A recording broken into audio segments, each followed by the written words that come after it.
બિલો poverty line, BPL. BPL. અભ્યાસમાં હું BPL હતો. બીપીએલ. અભ્યાસમાં તદ્દન બીપીએલ.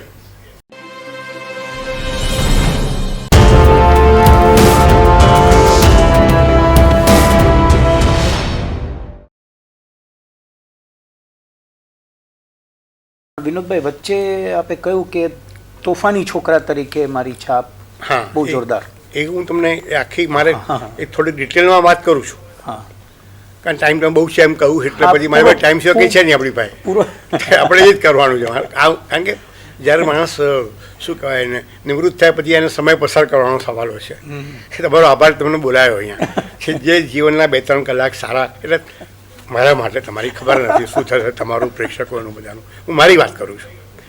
પણ કોણ જાણે કેમ મને ભણવા તરફ ક્યારે પણ પ્રીતિ થઈ નથી.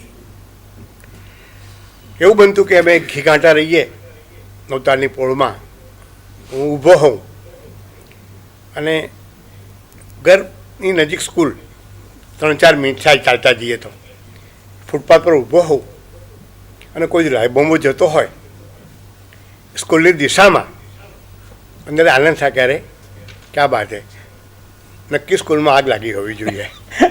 એટલે હવે તમે જુઓ એમ કે 4-6 મહિના નિરાશ થઈ જશે અને પછી જ્યારે ખબર પડે કે ના રાયબોમ્બો આગ તો આગળ લાગી હતી, રાયબોમ્બો આગળ ગયો છે, નિશાસો પડતો હતો ક્યારે સ્કૂલ બચી ગઈ. સ્કૂલ બચી ગઈ, હું ના બચ્યો. આ પ્રકારનું થતું હતું.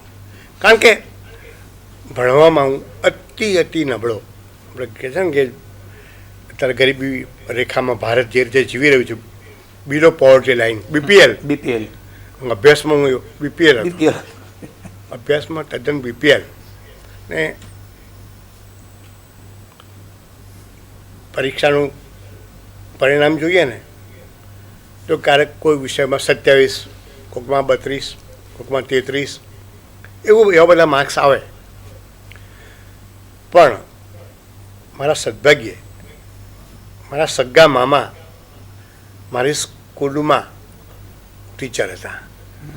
એ શું કરે મામા કે અઠવાડિયા પહેલાંથી વાર્ષિક પરીક્ષાનું પરિણામ આવવાનું અને અઠવાડિયા પહેલાંથી એ નિયમો જોવા મળે. એ કયો નિયમ લાગુ પાડીએ તો ભાણો ઉપલા ધોરણોમાં જાય. એટલે અને પછી એ કારણે હું કાયમ ઉપલા ધોરણોમાં જતો. પ્રગતિપત્રક જેવો એક શબ્દ છે સ્કૂલમાં એ વખતે, અત્યારે ખબર નથી શું છે કારણ કે અત્યારે તો, પણ પ્રગતિપત્રક લખે. પણ મારા માટે પ્રગતિપત્રક ક્યારે હતું જ નહીં. એમાં કાયમ લખ્યું હોય ઊંચ, એટલે કે ઉપર ચડાવ્યા છે. ક્યારેય જીવનમાં હું ફુલ્લી પાસ હું થયો જ નહોતો. કેવી રીતે કે ભણવાનું આવે ને તો અંદરથી કીડીઓ ચડવા માંડે અને સમય પસાર કરવાનો સવાલ ઊભો છે સ્કૂલે. આમાં શું થતું હતું કે બાપા ઘેર મારતા હતા, એમણે છૂટવા માટે સ્કૂલે જતો હતો, સ્કૂલમાં ટીચરો મારતા હતા. એટલે બચવાનું બહુ ઓછું બનતું હતું માર ખાવાની બાબતમાં. કમ્પેરિઝન મારનું કરવાનું રે, માર કે કોણ ઓછું મારે છે. પણ એના કારણે સારું શું થયું છે ભદ્રભાઈ, શરીર છે ને કસરતી થઈ ગયું છે. એ સહન કરી શકું છું. એમ લાગે કે ના સારું કહેવું પડશે, શક્તિ આવી છે. તો એ વખતે એવું થતું હતું કે પછી સ્કૂલમાં શિક્ષકોને પજવીએ, ભૂગોળનો પીરિયડ હોય તો સાહેબને કેમ કરીને પજવવા શોધી કાઢીએ કે એ ગતકડા. ભૂગોળના પીરિયડમાં સાહેબ આવ્યા, આપણે પૂછ્યું કે સાહેબ તમે અમને ગયા પીરિયડમાં ભણાવ્યું હતું કે પૃથ્વી ગોળ છે અને ગોળ ગોળ ફરે છે. એ સાચું હોય અને જો આ પૃથ્વી ગોળ ગોળ ફરતી હોય તો સમુદ્ર છે ઢોળાઈ કેમ જતો નથી? એકવાર સાહેબ ભણાવતા હતા, આંગળી ઊંચી કરી, એટલે કે ભણાવવાનું શરૂ કર્યા પહેલાં તને તકલીફ શરૂ થઈ ગઈ.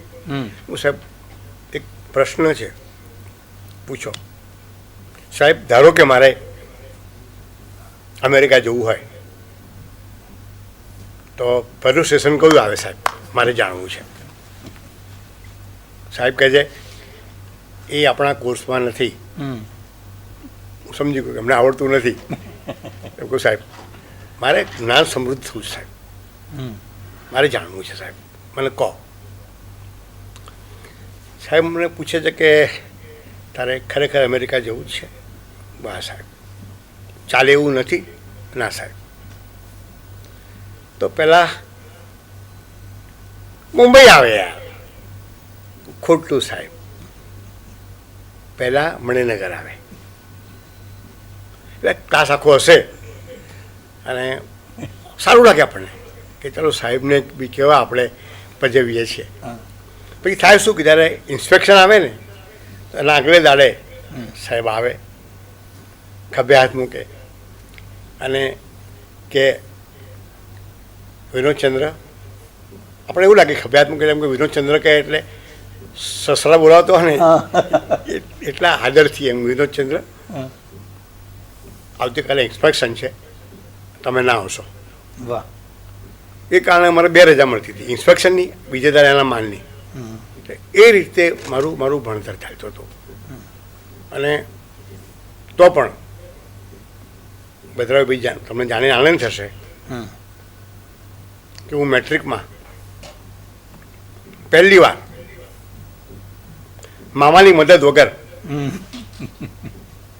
55% સાલમાં માત્ર 35% માર્ક્સથી પાસ થયો એમ મેટ્રિકમાં. હા.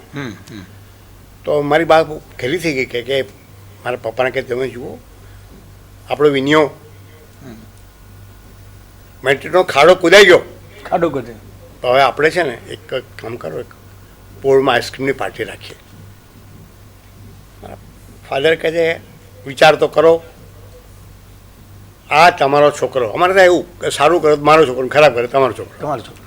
આ તમારો છોકરો માત્ર 35% માર્ક્સથી પાસ થયો છે. હવે આપણે એની પાર્ટી કરીએ પોળમાં, લોકો શું કહે કે એના 65% જે અજ્ઞાન છે ને અજ્ઞાનની ઉજવણી કરવા માટે આ આઈસ્ક્રીમ પાર્ટી કરી છે. બાકી પણ પહેલી વાર આટલા માર્ક્સ લાવ્યો છે, આટલા બધા. બાપા કે એ તમારો મુદ્દો વિચારવા જેવો છે. એક કામ કરો, 1 અઠવાડિયું ખમી ખાઓ, રિઝલ્ટમાં ફેરફાર નહીં આવે તો આપણે વિચારીશું. એના વિશે શ્રદ્ધા હતી, કદાચ ફેરફાર થઈ. ના કંઈક કહેવાય નહીં, નાપાસ જાહેર. પછી તો છે ને આજે પણ Bhadrabhai, to be honest with you, yes, આજે પણ છાપામાં કોઈ ચોખ્ઠું આવે આમ કે એસએસસીનો છબરડો પકડાયો, ત્યારે ધ્રાસકો પડે છે સાલી. આપણી વાત તો નહીં હોય સાલી.